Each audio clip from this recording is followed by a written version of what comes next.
Okay, we are going to make an attempt to do a live stream. We will see if the same mysterious problem continues, because it seems like YouTube is keeping these very secret. One person only has discovered this live stream. Now it seems to work. For now, we'll see what happens. Yes, it seems like it is working. It's been going on for about 10 days or so. Okay, now this is actually working. That is wonderful. I want to say hello to good people in the chat.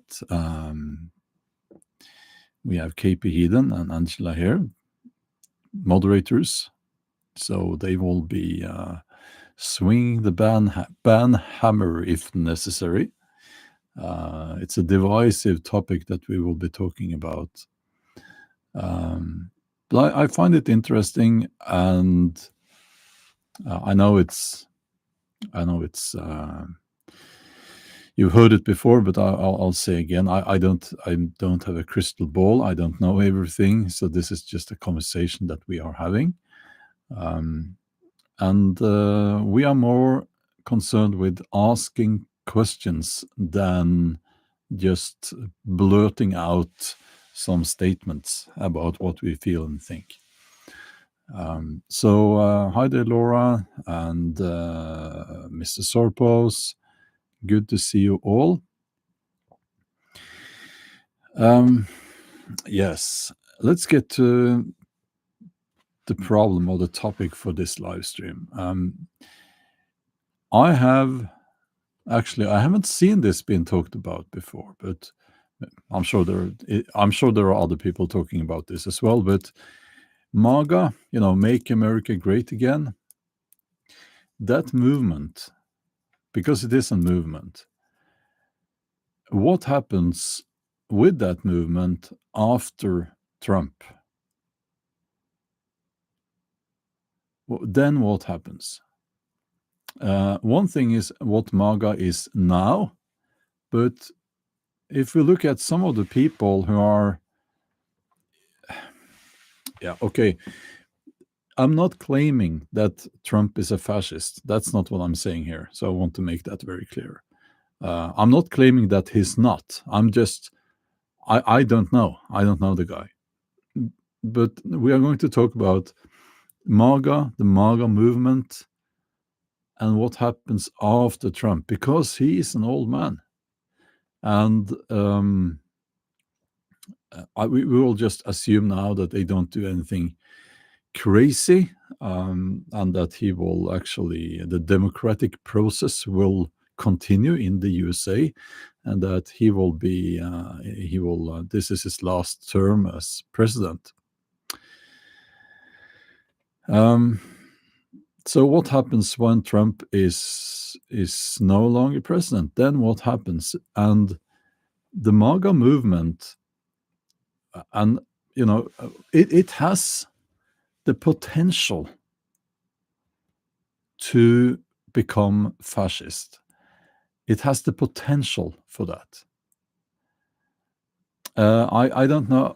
I know that the word fascist has been used so much now by people who don't know what it is. I see the comment there. It has, Jesse says, fascist has lost all meaning. But fascism is, I will give you this. It is difficult to define. But we will make an attempt. And I have Britannica here, and I'll read to you the definition of fascism. Did you know it comes from the word, and I'm not claiming that I knew this, but I can tell you now because I'm looking at Britannica here. It comes from the Latin fasces. I think that's how you pronounce it. Fasces. That's a bundle of of there I say, it's a bundle of sticks. And the funny thing about that is another word for a bundle of sticks is what's the word? I'll get back to that. Okay, so let's stick with the topic. You'll have to excuse me. I have a headache, and it's very early here in Norway. Yeah, but then anyway, a bundle of sticks holding together, being held together, and supporting an axe head. So basically, a way to make an axe handle.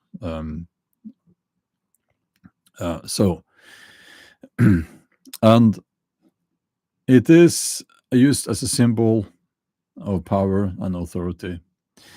Now,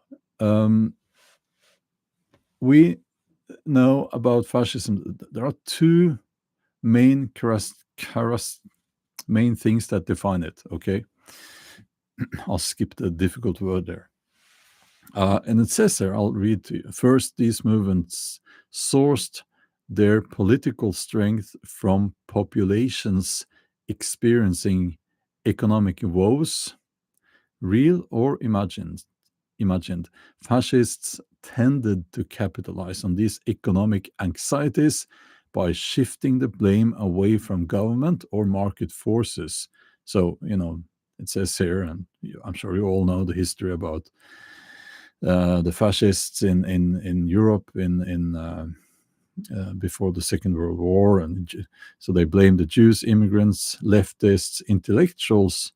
Also, it doesn't say here, but intellectuals, interestingly, they have always been a target for the fascists, and they became scapegoats, redirecting popular anger toward these people would, in theory, rid a country of its ailments. Now, here comes an important part. To unify a country, fascist movements propagated extreme nationalism that often went hand in hand with militarism and racial purity. Now, this is a definition of fascism, like the classic form of fascism. So let's continue. The prosperity of a nation depended on a unified policy. I think it should say that, or is it polity, that put the group's welfare above the individuals. So this is a very important part. Fascism is anti-individualism. So remember that. A strong, vigilant military was considered necessary to defend these group interests. And for some fascists, the group was defined not by territorial boundaries, but by racial identity. National Socialism constituted the most insidious form of racial purist fascist nationalism. Fascist movements of the 20th century also frequently lambasted liberalism for its alleged role in sowing political disunity and moral degeneracy. Although many fascist movements initially organized themselves around democratic institutions for political legitimacy, they resorted to totalitarianism in practice. A component of this process became the reorganization of society around a strict moral code that often sought to reverse the decadence of pre-fascist culture. Now, if you listened through that, I am sure that you can see some similarities to the MAGA movement. Okay, we will go through it. The MAGA movement in the USA absolutely blames certain clearly defined groups for the ailments in society. So immigrants, illegal immigrants, are being blamed. Now, I'm not saying that that's not a problem. I think if you saw something like that in Norway, it would be unheard of, and those people would be put on a plane like today and sent out of the country.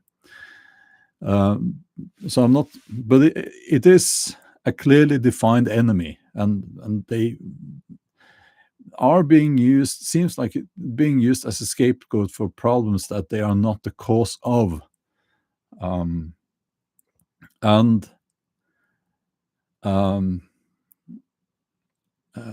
20th century also frequently lambasted liberalism. Well, I hear nothing but the liberals do this, the liberals do that from the MAGA movement people. Also, extreme nationalism. And I think it's very obvious that there's a nationalist movement, which is a huge part of the MAGA movement. I mean, it's in the name, basically. What else is there? I will add that a strong leader and a charismatic strong leader is typical of fascism. But then again, what happens when that strong leader, that being Trump, when he's gone? Then what happens?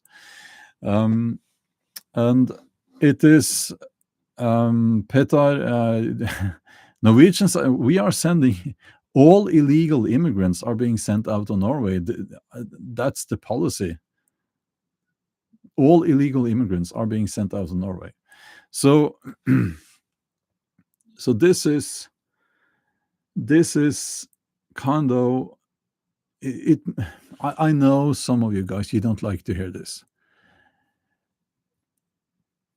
but it is, and I'm not saying this is right or wrong. I'm not saying what is happening in the USA now is right or wrong. I'm just asking you guys to look at.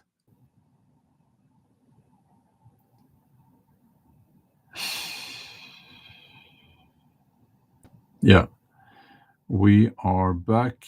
I apologize for that. I am sorting things out with the connection issue. I am doing my best. But it seems like we are still having those problems here. Let's see if I can. Yeah. Okay. So okay. Yeah. Yeah. I think this is an interesting question to ask, and I'm again not saying that it's necessarily wrong to do what is being done. I'm not saying it's right. That's not what I'm talking about. I am asking the uncomfortable question, is the MAGA movement going to degenerate into fascism? Now, I will do another live stream now. I will, because we will be, the connection is not good here now. So I will end this live stream now, and I will start another one right away, and it will be continuing this discussion, and we will be talking about what happens after Trump with the MAGA movement. So I'll be back in a couple of minutes, hopefully.